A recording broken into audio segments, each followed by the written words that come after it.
तो दोस्तों, स्वागत है आपका आपके अपने YouTube चैनल पर। जैसा कि आप सभी जानते हैं कि हमने पिछले वीडियो में पूर्व वैदिक काल या ऋग्वैदिक काल देखा था। आज इस वीडियो में हम उत्तर वैदिक काल देखेंगे। चलिए हम देखते हैं। उत्तर वैदिक काल, इसका समय था 1000 ईसा पूर्व से 600 ईसा पूर्व तक। और वहीं ऋग्वैदिक काल का समय कब से कब तक था? 1500 ईसा पूर्व से 1000 ईसा पूर्व तक। ठीक है, तो इसे आप याद रखिएगा। ऋग्वैदिक संस्कृति की पृष्ठभूमि पर जिस संस्कृति का विकास हुआ वही कौन सी संस्कृति थी? हमारी उत्तर वैदिक कालीन संस्कृति थी। ऋग्वेद के आधार पर विकसित संहिता ग्रंथ कौन कौन से हैं? यजुर्वेद, सामवेद, अथर्ववेद, ब्राह्मण, आरण्यक और उपनिषद। ठीक है, तो ऐसा भी कह सकते हैं कि हम ऋग्वैदिक काल में ऋग्वेद की रचना हुई, उत्तर वैदिक काल में हमारे यजुर्वेद, सामवेद, अथर्ववेद, ब्राह्मण, आरण्यक ग्रंथ और उपनिषद की रचना हुई। ठीक है, यजुर्वेद, सामवेद, अथर्ववेद के साथ ब्राह्मण, आरण्यक ग्रंथ, उपनिषद के विकास का को किस काल के अंतर्गत रखा जाता है? तो उत्तर वैदिक काल के अंतर्गत रखा जाता है। आगे देखते हैं। उत्तर वैदिक काल में वैदिक सभ्यता का प्रसार सप्त सैंधव से आगे बढ़कर कहाँ तक हो गया था? तो उत्तर वैदिक काल में जो प्रसार है वो गंगा यमुना दोआब के उत्तरी भाग तक हो गया था। ठीक है, ऋग्वैदिक काल में सप्त सैंधव और उत्तर वैदिक काल के आते आते वो कहाँ तक प्रसारित हो गया था? गंगा यमुना दोआब के उत्तरी भाग तक। ठीक है, और शतपथ ब्राह्मण से हमें ज्ञात होता है कि उत्तर वैदिक काल में वैदिक सभ्यता का प्रसार हुआ था। कहाँ तक? पूर्व में गंडक नदी तक। ये याद रखिएगा कि हमको शतपथ ब्राह्मण में पता चलता है कि उत्तर वैदिक काल में वैदिक सभ्यता का प्रसार पूर्व में गंडक नदी तक हुआ था। उत्तर वैदिक काल में किस प्रकार के मृद भांडों का उपयोग हुआ था? तो चित्रित धूसर मृद भांड का, याद रखिएगा इसे भी, चित्रित धूसर मृद भांड का उपयोग होता था। उत्तर वैदिक साहित्य में त्रिक, कुद, क्रोच, मैनाक पर्वतों का उल्लेख मिलता है जो पड़ते हैं पूर्वी हिमालय में। ठीक है, इसे भी याद रखिएगा कौन कौन से पर्वत हैं। त्रिक, कुद, क्रोच, मैनाक पर्वतों का उल्लेख मिलता है जो पूर्वी हिमालय में आते हैं। अथर्ववेद में मगध के निवासियों को क्या कहा गया है? तो व्रात्य। क्या कहा गया है? व्रात्य। ठीक है, अब उत्तर वैदिक कालीन हम राजनीतिक संगठन देखेंगे। तो राष्ट्र राज्य का उद्भव किस काल में हुआ था? राष्ट्र, राष्ट्र शब्द या राष्ट्र जैसी इकाई का उद्भव किस काल में हुआ था? उत्तर वैदिक काल में। राज्य की राजा की देवी उत्पत्ति का सिद्धांत भी हमें सबसे पहले उत्तर वैदिक काल में ऐतरेय ब्राह्मण में देखने को मिलता है। कहाँ पर? ऐतरेय ब्राह्मण में। उत्तर वैदिक काल में राजतंत्रात्मक शासन व्यवस्था किस आधार पर आधारित थी? तो वह वंशानुगत राजतंत्र पर आधारित थी। ठीक है, राजा का बेटा राजा बनेगा उस आधार पर। उत्तर वैदिक काल में राजा क्या उपाधि धारण करने लगे थे? तो सम्राट, एकराट और अधिराज। ठीक है, याद रखिएगा उत्तर वैदिक काल में राजा क्या उपाधि धारण करने लगे थे? सम्राट, एकराट, अधिराज। और हमने ऋग्वैदिक काल में वो पढ़ा था कि दिशा के हिसाब से राजा की उपाधियां होती थी। जैसे मध्य में राजा, पूर्व में सम्राट, पश्चिम में सौराष्ट्र। ठीक है, तो ये हमने पढ़ा था। वैसे उत्तर वैदिक काल में राजा की उपाधि क्या थी? सम्राट, एकराट और अधिराज। उत्तर वैदिक काल में राजा अपनी शक्ति का विस्तार हेतु किन यज्ञों का आयोजन करता था? तो ये क्वेश्चन आता है कि राजा की शक्ति से संबंधित कौन से यज्ञ है? तो तीनों के नाम याद होने चाहिए आपको। राजसु यज्ञ, राजसु यज्ञ, अश्वमेध यज्ञ और वाजपेयी यज्ञ। ठीक है, राजसु यज्ञ, अश्वमेध यज्ञ और वाजपेयी यज्ञ। उत्तर वैदिक काल में किन दो प्रांतीय पदाधिकारियों के नाम मिलते हैं? तो स्थपति और शतपति। स्थपति और शतपति। उत्तर वैदिक काल में सीमांत प्रदेश का प्रशासक या न्यायाधिकारी क्या कहलाता है? तो स्थपति। याद रखिएगा, सीमांत प्रदेश का प्रशासक या न्यायाधिकारी स्थपति कहलाता है। उत्तर वैदिक काल में 100 ग्रामों के समूह का अधिकारी क्या कहलाता है? 100 ग्रामों के समूह का अधिकारी शतपति। क्या कहलाता है? शतपति। और सीमांत प्रदेशों का प्रशासक स्थपति। ठीक है, तो ये तो आपके लिए नया फैक्ट है, तो इसे याद रखिएगा। आगे देखते हैं उत्तर वैदिक कालीन समाज। तो उत्तर वैदिक कालीन समाज में पारिवारिक स्थिति कैसी थी? तो संयुक्त परिवार पर आधारित था, पितृसत्तात्मक था। ठीक है, उत्तर वैदिक काल में किस वर्ण को शिक्षा का अधिकार नहीं था? तो शूद्रों को। किसको? शूद्रों को। उत्तर वैदिक युग में जाति प्रथा का आधार क्या हो गया? जन्म हो गया। ठीक है, ऋग्वेद में कार्य था, और यहाँ पर क्या हो गया, अब जन्म, आप जिस जाति में जन्म लोगे, जिस वर्ण में जन्म लोगे, आपकी जाति वही होगी। ठीक है। उत्तर वैदिक कालीन समाज में स्त्रियों की दशा कैसी थी, तो इसे भी विशेष रूप से याद रखिएगा। समाज में स्त्रियों की दशा अच्छी थी, बाल विवाह नहीं होते थे, इसे भी याद रखिएगा। बहुविवाह, विधवा विवाह प्रचलित था। ठीक है, बहुविवाह हमारे ऋग्वैदिक काल में भी प्रचलित था। स्त्रियों को पर्याप्त शिक्षा दी जाती थी, वे उत्सवों एवं धार्मिक समारोह में भाग ले सकती थी। ठीक है, और ऋग्वैदिक काल में हमने पढ़ा था वह युद्ध में भी सक्रिय रूप से भाग लेती थी। अब उत्तर वैदिक कालीन अर्थव्यवस्था देखेंगे। उत्तर वैदिक काल में आर्यों की आर्थिक स्थिति किस पर निर्भर थी, कृषि एवं पशुपालन पर। ठीक है, उत्तर वैदिक कालीन लोग फसलों का, कौन सी फसलों का उत्पादन करते थे, तो जौ, चावल, मूंग, उड़द, तिल, गेहूं। और ऋग्वेद काल की प्रमुख फसल कौन सी थी, तो जौ थी। और जौ को किस नाम से जाना जाता था, जौ को यव नाम से जाना जाता था। ठीक है, तो इससे भी आप यहाँ पे कनेक्ट कर सकते हैं। उत्तर वैदिक काल में व्यापार वाणिज्य की दशा कैसी थी, तो उन्नत स्थिति में था। व्यापार और वाणिज्य उन्नत स्थिति में था। उत्तर वैदिक काल में उधार देने वाले के लिए किस शब्द का उल्लेख मिलता है, तो कुसी दिन। कुसी दिन, कुसी दिन किसे कहा जाता है, जो उधार देता है। उत्तर वैदिक काल में माप की भिन्न भिन्न इकाई क्या कहलाती थी, निष्क, शतमान, पाद, कृषण, कृषण। ठीक है, निष्क, शतमान, पाद, कृषण। ठीक है, और आपने पढ़ा था कि ऋग्वैदिक काल में निष्क क्या था, तो गले में पहनने वाला आभूषण था। और उत्तर वैदिक काल में यही क्या बना, एक माप की इकाई बना, निष्क। उत्तर वैदिक काल में बाट की मूलभूत इकाई क्या कहलाती थी, तो कृषण। ठीक है, वैदिक काल में जोती हुई भूमि के लिए किस शब्द का प्रयोग किया गया है, जोती हुई भूमि के लिए उर्वरा। ठीक है, आगे देखते हैं। उत्तर वैदिक काल में निष्क का प्रयोग मुख्यतः किसके लिए किया गया है, तो व्यापार विनिमय का माध्यम। निष्क का प्रयोग किसके लिए किया गया है, व्यापार विनिमय का माध्यम मुख्यतः। ठीक है, निष्क का प्रयोग सिक्के के रूप में होता था और ऋग्वैदिक काल में गहने के रूप में। उत्तर वैदिक काल में व्यवसायों की सूची, कौन कौन से व्यवसाय थे, तो स्वर्णाकार था, रत्तकार था, चर्मकार था, जुलाहे थे, रज्जुकार था, रज्जक था, मछुए थे, लुहार थे, नाचक, नर्तक, नायक, नर्तक, सूत, व्याध, गोप, कुंभकार, वेद, ज्योतिष, नाई। ठीक है, इतने क्या थे, व्यवसायी होते थे। धर्म क्या था उत्तर वैदिक काल में, धर्म की स्थिति, तो वैदिक काल में देवताओं के पुरोहित किसे माना गया है, देवताओं का पुरोहित या देवताओं के पुरोहित बृहस्पति को माना गया है। वैदिक धर्म के विषय में सत्य कथन है, वैदिक मंत्र विविध देवों को स्तुति गान करते थे, साथ ही विश्रव्य देवा के रूप में संयुक्त है। सत्य एक है और ऋषि उसे विविध नामों से अभिहित करते हैं। वैदिक ऋषि प्राकृतिक शक्तियों का मानवीकरण करते प्रतीत होते हैं। ठीक है, उत्तर वैदिक काल में किन देवताओं का महत्व बढ़ गया, तो प्रजापति, विष्णु, रुद्र। रुद्र को ही शिव का अवतार माना जाता है। ठीक है, रुद्र को ही हम शिव का रूप मानते हैं। ठीक है, तो किनका महत्व बढ़ा, प्रजापति, विष्णु और रुद्र। और ऋग्वैदिक काल में महत्वपूर्ण देवता कौन थे, इंद्र और अग्नि। अब देखते हैं हम हमारा नेक्स्ट दूसरा वेद, यजुर्वेद। पहले हमने ऋग्वेद पढ़ा था ऋग्वैदिक काल में, अब हम यहाँ पर पढ़ेंगे यजुर्वेद। यजुर्वेद का आधार क्या है, तो स्तोत्र एवं कर्मकांड। क्या है, स्तोत्र एवं कर्मकांड। यजुर्वेद में यजुर शब्द का अर्थ क्या होता है, तो बलिदान। क्या होता है, बलिदान। यजुर्वेद किस शैली में लिखा है, तो गद्य और पद दोनों शैली में। ठीक है, किस शैली में, गद्य और पद दोनों शैली में लिखा है।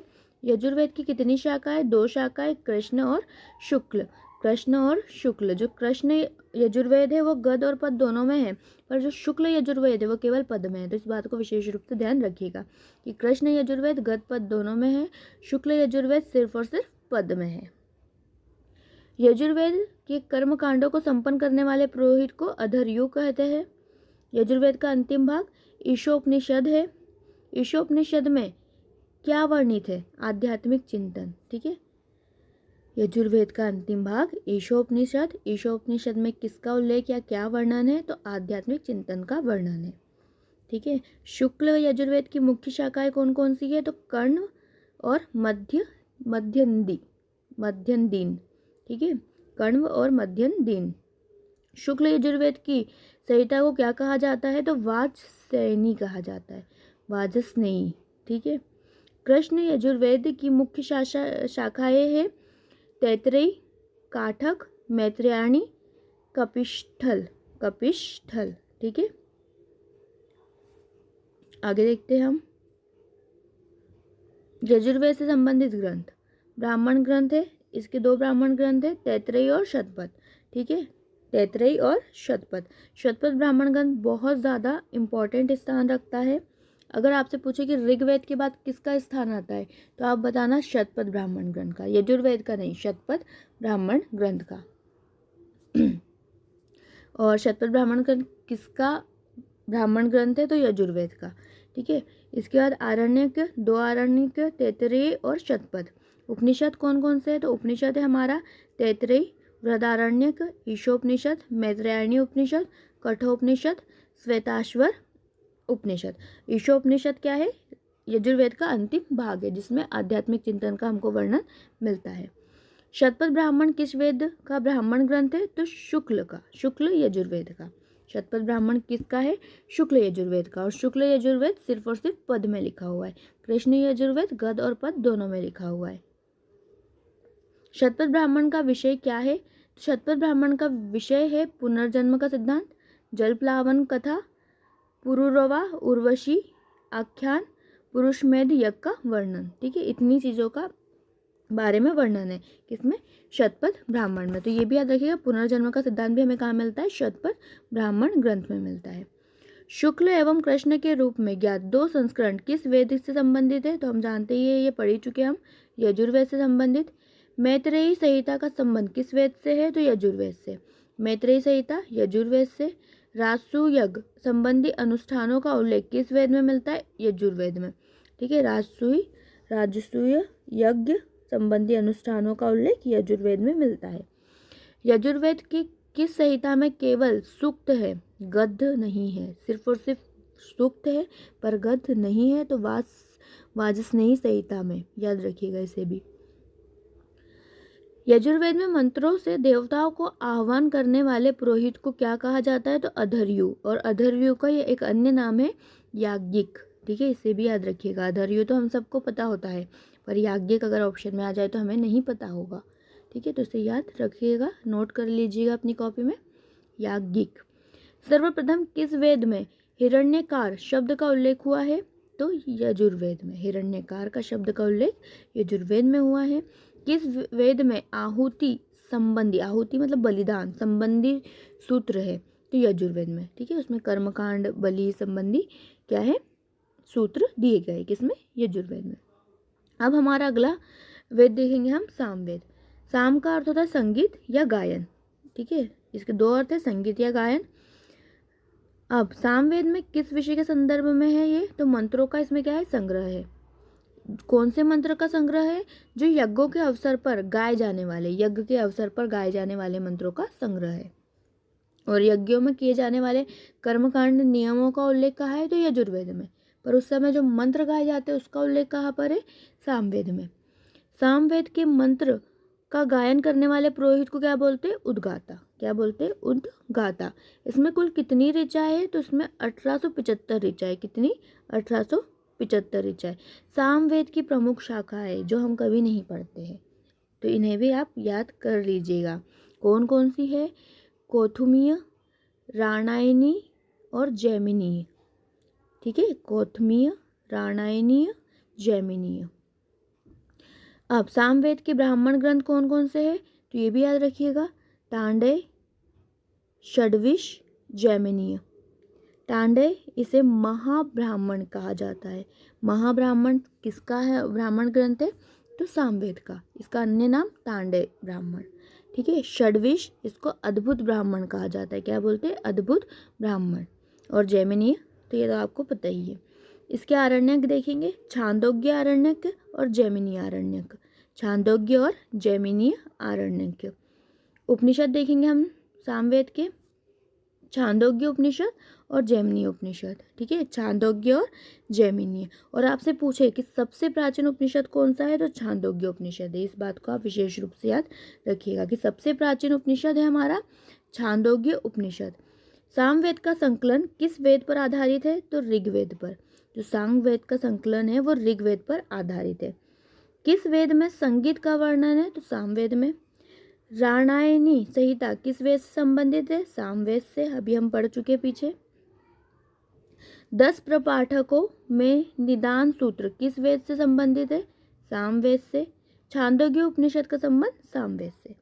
छांदोग्य उपनिषद का संबंध भी किससे है, हमारे सामवेद से है। अब हमारा नेक्स्ट है हमारा वेद अथर्ववेद। अथर्ववेद का नाम किस ऋषि के नाम पर पड़ा है, तो अथर्वा ऋषि। किसके नाम पे, अथर्वा ऋषि, और इनके ही पुत्र अंगिरस ऋषि, ठीक है, याद रखिएगा। इन दोनों ने इसकी रचना की है, ऐसा माना जाता है, अथर्वा और अंगिरस ऋषि। अथर्ववेद को किस अन्य नाम से जाना जाता है, तो ब्रह्मवेद या श्रेष्ठ वेद। श्रेष्ठ वेद, आप ऋग्वेद लगा देंगे कि श्रेष्ठ वेद कौन सा है, तो आप क्या लगाना है, अथर्ववेद को। अथर्ववेद में कुल कितने अध्याय है, तो अथर्ववेद में कुल 20 अध्याय है। अथर्ववेद में सूक्तों मंत्रों की कुल कितनी संख्या है, तो इसमें 731 सूत्र है, 5967 मंत्र है, ठीक है, 5967 मंत्र है। अथर्ववेद में कुल मंत्रों में कितने मंत्रों की संख्या ऋग्वेद से संबंधित है, तो 1200 मंत्रों की, ठीक है। अथर्ववेद की कितनी शाखा, 2 शाखा। इंपॉर्टेंट है, कई बार पूछा गया एग्जाम में कि पिपलाद और शौनक किसकी शाखा है, तो ये अथर्ववेद की शाखा है, ठीक है, पिपलाद और शौनक। अथर्ववेद का ब्राह्मण ग्रंथ कौन सा है, तो गोपद। इसका एकमात्र ब्राह्मण ग्रंथ है कौन सा, गोपद ब्राह्मण ग्रंथ। शतपथ किसका है, शतपथ यजुर्वेद का है, ठीक है। छांदोग्य उपनिषद किसका है, तो छांदोग्य उपनिषद हमारे सामवेद का है, जो सबसे प्राचीन उपनिषद है। आगे देखते हैं अथर्ववेद के प्रमुख उपनिषद कौन कौन से, प्रश्नोपनिषद और मांडुक्य उपनिषद। मांडुक्य उपनिषद, प्रश्न और मांडुक्य। अथर्ववेद का विषय क्या है, इसमें सामान्य मनुष्यों के विचारों, विश्वासों, अंधविश्वासों तथा जादू टोनों का विवरण मिलता है, ठीक है। चारों वेदों में से एक वेद में जादूमयी माया और वशीकरण का वर्णन किसमें है, तो अथर्ववेद में। आयुर्वेद अर्थात जीवन का विज्ञान का उल्लेख सर्वप्रथम कहाँ हुआ, अथर्ववेद में। किस वेद में सभा समिति को प्रजापति की 2 पुत्रियां कहा, अथर्ववेद में। युद्ध का प्रारंभ मनुष्य के मस्तिष्क में होता है, ये भी कहाँ मिलता है हमको, लिखा हुआ अथर्ववेद में। अथर्ववेद में वर्णित प्रथम कृषि वैज्ञानिक कौन था, तो कौन पहले कृषि वैज्ञानिक थे जिनका वर्णन अथर्ववेद में हुआ है, तो वो थे पृथुवैन्य। अयोध्या का सर्वप्रथम उल्लेख किस वेद में मिलता है, तो वो भी अथर्ववेद में मिलता है। अंगराज्य का वर्णन सर्वप्रथम कहाँ हुआ है, तो अथर्ववेद में हुआ है। अंगराज्य का वर्णन भी कहाँ हुआ है, अथर्ववेद में हुआ है। किस वेद में बीमारियों के उपचार संबंधी विषयों का वर्णन है, अथर्ववेद में। इतिहास शब्द का उल्लेख किस वेद में किया गया है, अथर्ववेद में किया गया है। वैदिक काल में सर्वप्रथम गोत्र शब्द का प्रयोग कुल के अर्थ में किस वेद में हुआ है, तो अथर्ववेद में। इतिहास शब्द का उल्लेख भी अथर्ववेद में हुआ है, इसको विशेष रूप से याद रखिएगा, ठीक है। और गोत्र शब्द का प्रयोग कुल के अर्थ में कहाँ हुआ, अथर्ववेद में।